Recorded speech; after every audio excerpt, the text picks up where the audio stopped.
Wingardia Leviosa. Huh? It's a Harry Potter thing.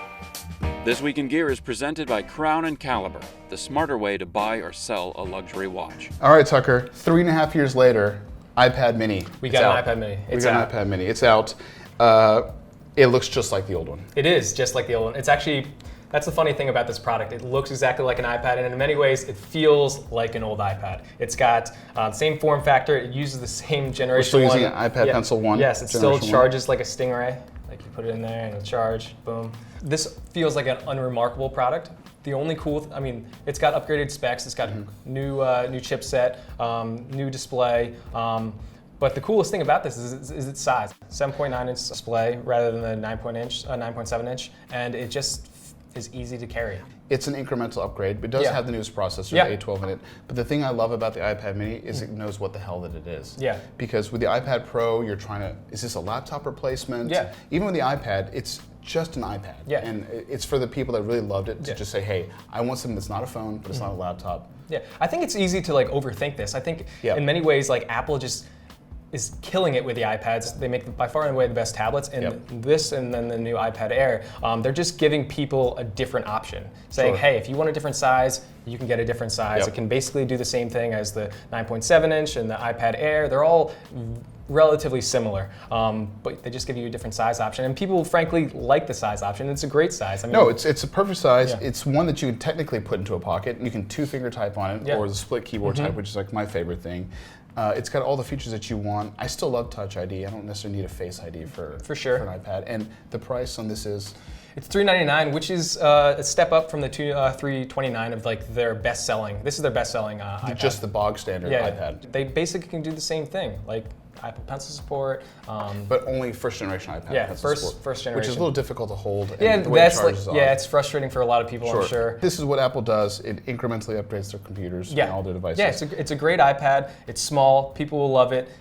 It's expensive, but all iPads are kind of expensive. So here's a question. If I'm to watch Game of Thrones on the weekends, do I want to use an iPad or an iPad mini? Good question. I think you want to use probably the iPad mini. It's got True Tone, so it probably treat your eyes better if you watch it in the dark. Okay, thanks, Tucker.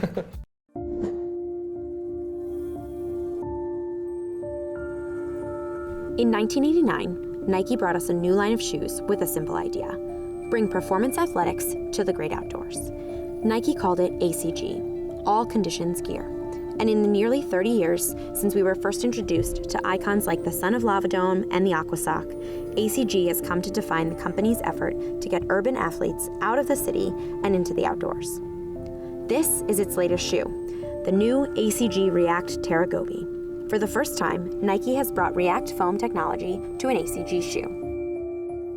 We recently traveled to Oregon's Mount Hood to put the Gobi through the paces, testing the retooled foam through sun, rain, and snow to see if the Gobi lives up to the ACG reputation of outdoor performance and good looks. So Meg, how was it? The trip was great. Yeah.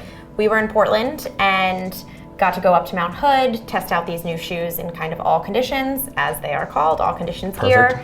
We took them through rainy forests, through snow-covered mountains. As you're driving up Mount Hood, there's a point where the trees totally change from very green and lush and beautiful, and then all of a sudden they're snow-covered and wind-blown, and you're like, oh, now I'm at the top of a mountain. I'm heading up there. You took a cat up to the top. You hiked at Silcox, right? Yeah, we got to the Timberline Lodge, which is where they filmed The Shining, and then we got on cat machines and basically went all the way up to Silcox Hut, which I think is at 7,000 feet, basically. We basically glamped up there. It's all bunk rooms. It's a beautiful stone structured building. From what I could see from the inside, the night that we got there, you could not see more than 2 feet in front of your face. All right. So it was very intense, yeah. Okay, so speaking of glamping, ACG has become a bit lifestyle. I can understand why you think that. It's the colors and how loud they are. And it does definitely draw attention to the gear that you're wearing, and that's kind of what they want, to advertise for that. Walk me through some of the features that they've added to it. Yeah, so basically the newest feature this year is that they added this React foam to the base of the shoe. And so it's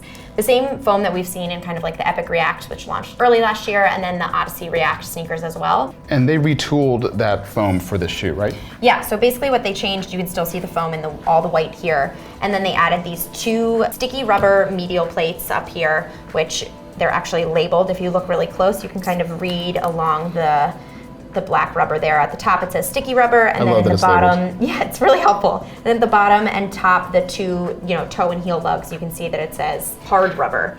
The React Foam, it doesn't really have much grip to it, so when you're kind of like leaping over moss-covered trees and all Which of we that, saw on the film, yes, yeah. you might slip. So that's why these helped me walk and hike and run, which was great. When are they coming out? April 20th, and they will be $150 last time I checked. All right. Okay. Yeah. Thanks, Meg. No problem. Thanks, Eric.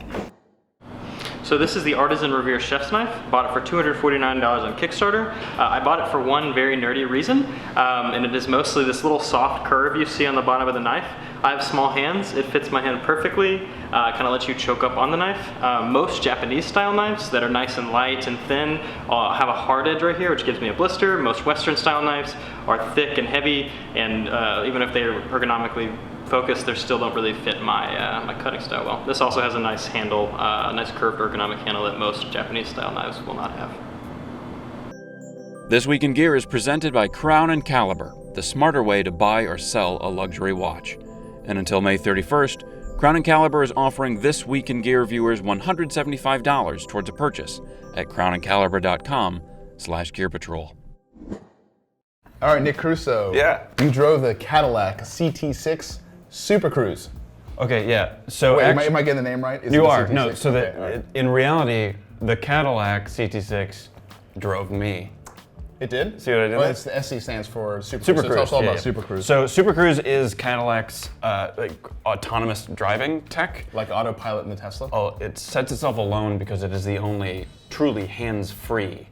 Oh wait, you don't have to keep your hands on the steering wheel on this No, one? you push the button and it takes over on the highway. How much driving can it do for you? It will stay in one lane and do all the driving for you on a limited access highway. So what Cadillac does is it's taking digital maps and it overlays its own GPS signal Wow. onto those and knows exactly where the car is within 4 inches. Within 4 inches? Within 4 inches. How much is the option on the car?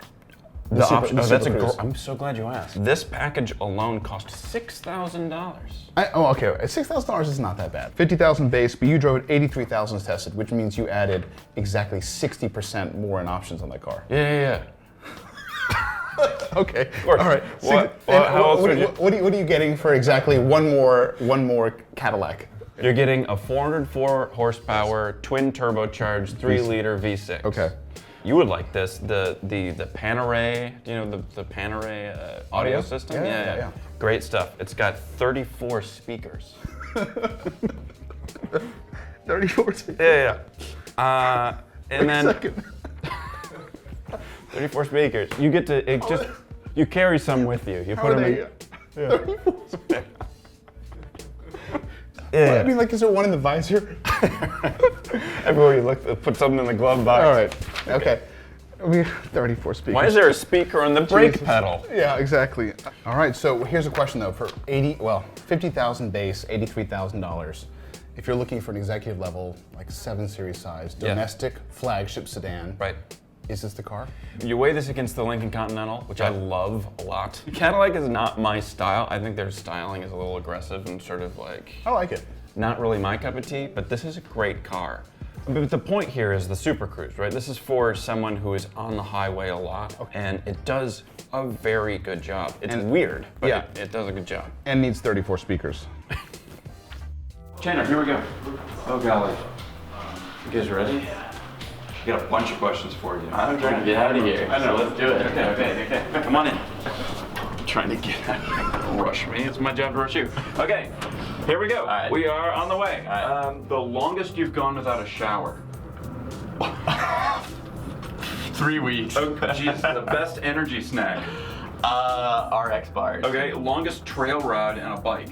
Longest road on a bike? Oh gosh, 14 miles? Phew. Do you trim your mustache? I do. Bike or run? Bike Would you rather live on a mountain or at the base of the mountain? on a mountain. Okay, and your go-to running shoe. brand. Go-to running shoe, Mizuno. All right, Mizuno. Yeah. Yes, you heard it here, folks. All right, get out of here. We got you down to the ground floor. See you, Nick. Thanks. Hi, Josh. Hi, Eric. First of all, welcome to Gear Patrol. Thank you. I think a lot of people should know that you are here and you are in charge of a lot of our editorial now, and that's pretty cool to see. It is. So let's talk about issue 9, which is an amazing piece of work, by the way. Let's talk about issue 9. Very proud of it. The collecting issue.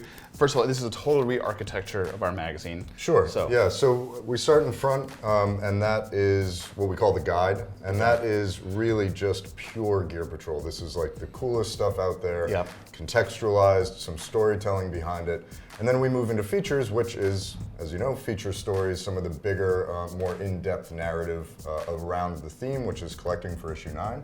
And then our new backup book, which I'm really excited about, is Intel. And Intel is cool. So if you think of, the front of book, the guide is like really pure Gear Patrol. Yeah. I think Intel is where all the desks kind of play together. It's more of a cocktail party in a way. So we have cocktail party. Yeah, it's really where we come around the theme, but it's like it's not just focused on one product or just on watches or just on outdoors and fitness. We have ideas that kind of germinate and play well together. We've done so much new in this magazine, and I want to unpack one other big story, which is this massive A to Z's of collecting. Yes, really cool story. Really there. ambitious So, piece. I think with the idea of collecting, where you can go naturally is just pointing to a lot of people who have a lot of stuff, right? And we really wanted to do the definitive Gear Patrol guide to collecting. So this walks you A through Z. What are the most collectible things, ideas, places, concepts?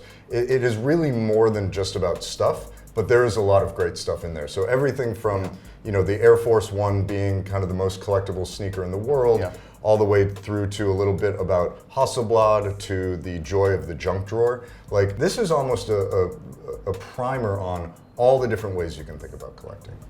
I gotta ask, what's your favorite story in the magazine? So no pressure that everybody back here might know what you're saying. Don't tell anybody outside of this room. Yeah, us in the audience. I really we have in the front of the book, in the guide, we have a story called How to Go Dark. It was a very interesting I can appreciate that one. take on the idea of collecting, because as we're seeing in the news, big data, the big technology companies, they're all trying to collect our digital lives, right? So this is a how-to about how not to wind up as part of their collection. Right? So various stages and tips and tricks that you can use to get your privacy back, to keep your digital life kind of walled off from the people who are trying to collect all your data. So this story about Nowhere to Go But Gone. Japanese whiskey. On the Japanese Great whiskey, story, which we all love here. Anybody who spends any time around collectible spirits knows that it's all about the hunt, and it's kind of hard to track stuff down. And when it's gone, and you're going to spend maybe years looking for it. What was really interesting about this was the author, Matt Bean, thought in a very interesting way about how to go about collecting this stuff. And he was essentially sleuthing various bottles. He was stalking people on Instagram, other collectors. He was looking, he was seeing what stock was going into stores, and then he was using the gig economy. He was getting TaskRabbits. I read that, to go out into liquor stores in rural Pennsylvania and buy the stuff for him. Here's how to think differently about collecting. Here's how to use all the resources available to you. You got to go watch this printing being done. I did. How was that? Super, super cool. Yeah, it's great. So we moved from sheet-fed printing to web printing, which you know quite a bit about. And we have a new printer down in Arizona, and heading down there and I love magazine making. I love the process of it and the craft of it. So to be able to go and see this real labor of love that, when I got in the door not long ago and hit the ground running, putting it together, to see it come off the printer and smell it come off the printer and feel it. I mean, it was pretty special. That's amazing. All right. Thank you, Josh. Quarterly Magazine, congratulations. Quarterly Magazine, thank you very much.